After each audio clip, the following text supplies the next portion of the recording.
The New York Rangers have now lost back-to-back games against the Carolina Hurricanes here in the second round, and at one point we're up 3-0 in this second round series, potentially being able to sweep the Carolina Hurricanes, who ended up being, one of the other top teams in the entire NHL, the second place team in the Metropolitan Division. It's a 3-2 series now. The Canes have all the momentum in the world right now after winning back-to-back games, making it a very close series now. And, this Game 6 now, heading back to Carolina, is not going to be an easy one by any means with their home crowd. That's going to be a very tough one, and this is just not at all what you want to see as a Rangers fan. This team obviously got off to a great start. Going up 3-0 is a fantastic thing to see in a second-round series against any opponent. Being 7-0 in the playoffs at one point is very great to see, but now this team has kind of started to fall off a bit, and obviously that's not all we want to see. It's now 3-2 in the series, and things are not looking great for the Rangers. So taking a look here kind of quickly at that Game 5 there where the Rangers kind of collapsed in that third period, and the only goal scored in that Game 5 for the New York Rangers was a shorthanded goal on the penalty kill by Jacob Trouba as he kind of blocked a shot there, gets the puck, goes down in a 2-on-1, and just rips one past Frederik Andersen. So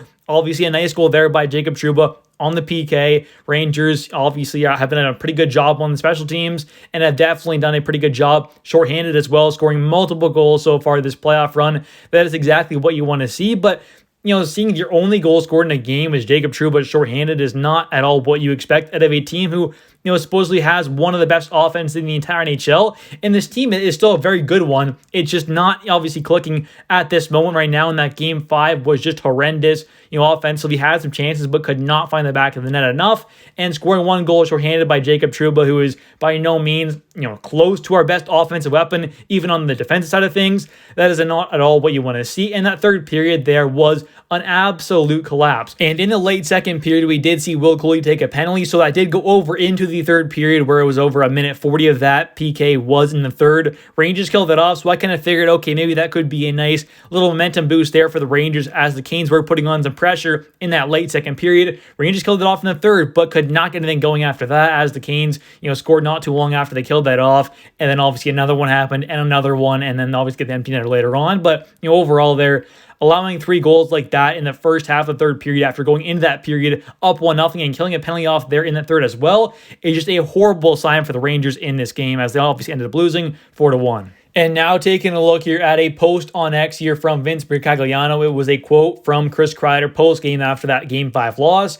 He says, "If you had told me we'd be 3-2 against the second best team in the league with an opportunity to close it out, it's a pretty good spot to be in. Just go down there and be better, be more detailed, work for each other, and find a way to win the game." So, obviously, yeah, that's true. I mean, being up 3-2 right now isn't the worst spot in the world to be in, but what else was a better spot to be in? Up 3-0 with a chance to finish out the series in a sweep. 4-0 sweep would have been beautiful there. You obviously don't let that happen there, and, we had a chance there in this one to finish things off in 5.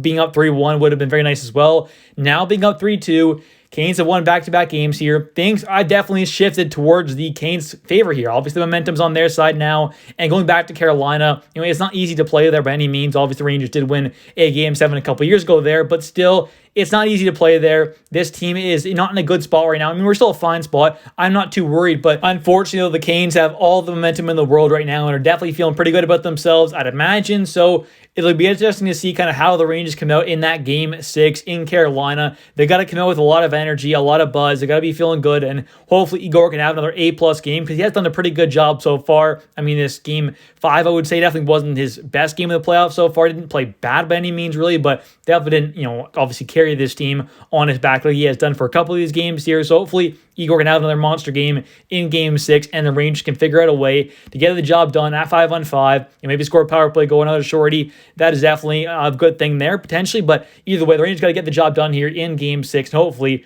won't have to get it all the way to Game 7. But anyways, thank you so much for watching. If you have enjoyed this video, please smash the like button. Don't forget to comment down below your thoughts on this second round series so far against the Carolina Hurricanes, and let me know your prediction. You think the Rangers are going to win in 6, 7, you think the Canes are going to win?